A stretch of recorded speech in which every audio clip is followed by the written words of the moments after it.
What's up, everybody? My name is Jason, and welcome to Small Biz.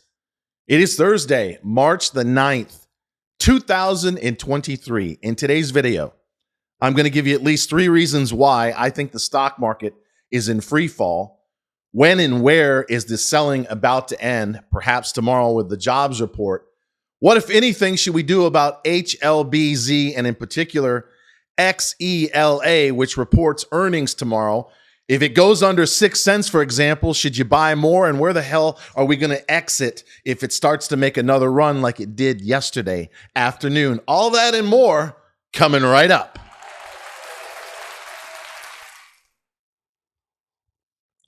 All right, ladies and gentlemen, I think we are on video number 5 with the podcast setup. I'm still a rookie.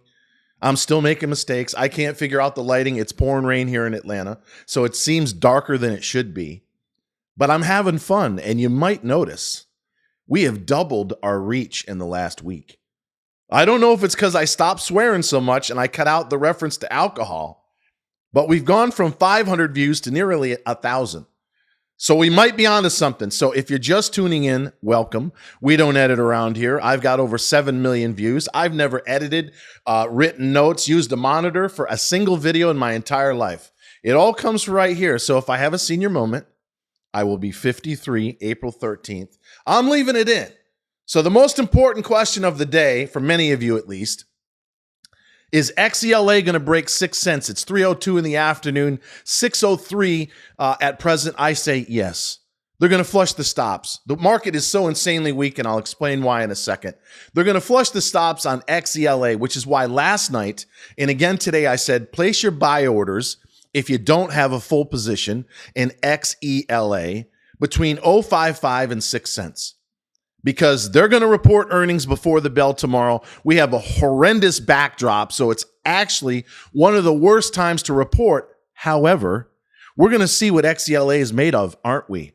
I have over 1 million shares of stock in the mid sixes. Many of you have the averages slightly higher than that. Some of that are new or even lower than that. I just got off the phone about an hour ago. One guy has 840,000 shares at 0.57.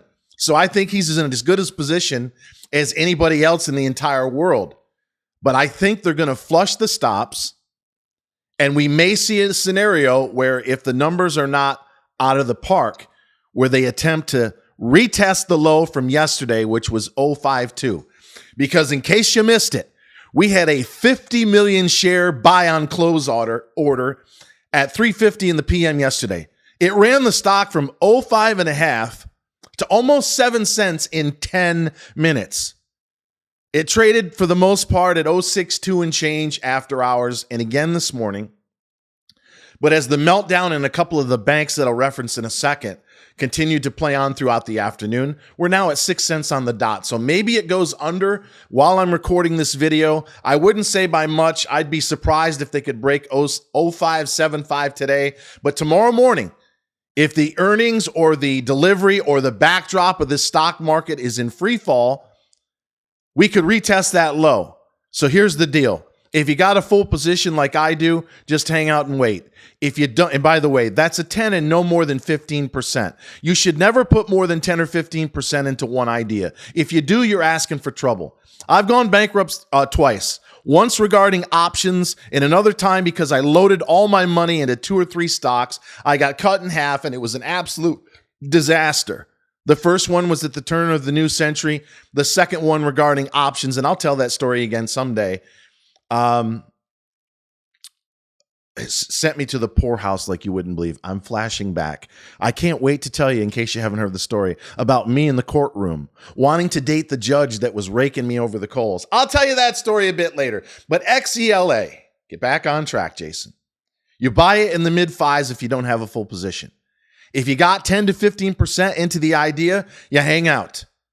I think there's a possibility we retest the 0.52 low if the earnings are not that good and the market is terrible. However, we may have another scenario like yesterday where they run it into the close. We don't know. All I can tell you is somebody put $3 million, 50 million shares, and some of the blocks were $1 million, $1.5 million. That's either someone covering a naked short or taking a massive net long position. So I do think once we get through the next couple of trading sessions, XELA is going higher. They've got liquidity to last for a year. They just reduced their cost basis or their costs by $75 million. And they have at least a month or April 10th to get the stock to $1 and or get their ducks in a row so they can get another 6 months until the fall, September of October of this year to get it back over $1. So XELA, you buy it between 05.5 and 6, 06, 02 last trade. I'll talk about HellBiz prior to the end. But the number one reason I wasn't supposed to do a video today, and I don't rehearse. So if I'm a little all over the map, please forgive me. The number one reason the market's in free fall is the M2 supply is shrinking. In fact, it's at a 40-year low. We injected $7 trillion into the economy during the pandemic. 40% of all U.S. dollars in circulation over the past 100 plus years were entered into the system in the last 2 years. It's no wonder we have inflation at one point north of 9%, currently around 5.8, call it 6. But they're going in the other direction in record time. I mean, it's like slamming on the brakes doing 160 miles an hour in an Aston Martin going down I-95. It's bound to be dangerous. It's bound to cause some havoc and maybe even an accident or two. But they had to do it in order to get inflation under control. So when you have the money supply, the fuel to the fire, so to speak, being yanked back at such a violent manner, and at the same time, reason number two, the Fed goes from zero rates that we lived on for almost a decade to north of 5% on the 10-year. In fact, all of the maturities are now north of 4%. The curve is inverted. It's screaming recession. It's telling the Fed we got a problem. And reason number three, you may have seen that SIVB down 61% right now. By the way, SIVB, I believe it's SVB Financial. That's an S&P 500 bank. That's a member of the index. When you have an institution that can drop 60% in one day, and then you had SI Silver Lake that's going out of business related to their positioning in Bitcoin, which, as I said, and I was right once again, was going to test, and it's now breached 21,000, next level 18, and it better hold there or look out below. So we're in a very tenuous position where they're yanking back the money supply. You've got banks either related to crypto, the bond market, mortgage-backed securities that are in big trouble. This is a mini Lehman moment. We are nowhere near as bad as in terms of our balance sheets, etc., as we were in 2007 and 8. And the Fed, after today especially, is no doubt aware that they may have a problem. One that I've referenced repeatedly is Credit Suisse, CS. Now trading at 275, an all-time low. Their biggest whale liquidated his position 2 days ago. You could say that's a contrarian indicator. Maybe the stock's bottoming. Maybe not. Maybe we have the largest derivative institution on the planet, CS. I think it's approaching $70 trillion of toxic derivatives, basically options on top of options that might blow up. And Warren Buffett has talked about this before, that if CS or Deutsche Bank or any of the major European banks that have gambled their future away blows up, it's going to be one hell of a shock to the system. So I could go on, and I encourage you to follow me on Twitter. I've shared at least 25 or 30 graphs. This is just like 2007, about 6 months before shit hit the fan, and we became insolvent, and they had to bail us out. This is a semi-Lehman moment. If that was a 9 on the Richter scale, this is a 3 or 4 at the moment. But if Jerome Powell, in the meeting in a couple of weeks, and again in May, doesn't slow his roll, if he really goes 50 basis points, 25 into June and July, something's going to break. And we're going down 10, 15, or in some of these predictions as dire as 25%. But if you remember, XELA 0599, so I was right. It is going to break 6. They're flushing the stops. Let's see how low it goes. But this is a semi-Lehman moment, very similar to 2007, 6 months before she'd hit the fan. But I don't think, and this is my personal opinion, I don't think Jerome Powell's that dumb. But as I said on Twitter, if he keeps going and he doesn't have the other Fed governors tone down the rhetoric then they are on a mission to destroy this country. It is a company. The hidden hands whispering in their ear. We need to wreck this economy.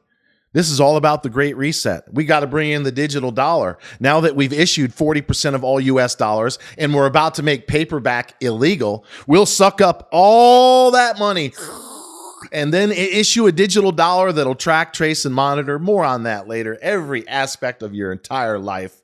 But if you remember, getting back on track, we made a fortune last year in the worst bear market since 1970. The first 6 months of last year, we were down almost 25% in the S&P 500.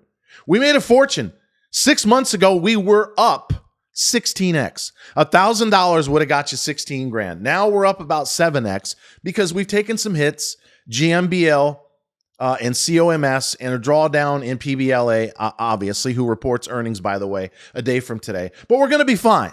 If XELA pops back to 8.5 like it was a couple of days ago, if it starts ramping on the mother of all short squeezes because they figured out a way to corner the naked shorts, and if HellBiz, which I own a ton of at 13.5, gets its act together, they're not going to be issuing, supposedly, any more stock over the next 10 days. So if the jobs report in closing is good tomorrow, in conjunction with the fact that Jerome's got to be sitting there going, boy, this feels a bit dangerous, they'll have a reason, they'll have an excuse to send somebody out either over the weekend or first thing Monday and say, based on the weakening jobs report, we had a higher than anticipated layoffs today. We got some banks that are currently under stress. In so many words, we see a quarter point coming at the end of March and probably into May. And if that happens, the selling will stop. 3,900 or thereabouts on the S&P will hold. Bitcoin won't go down to 18K. And until next time, I will continue to make you money. Always remember that I love you, and I thank you so much for watching.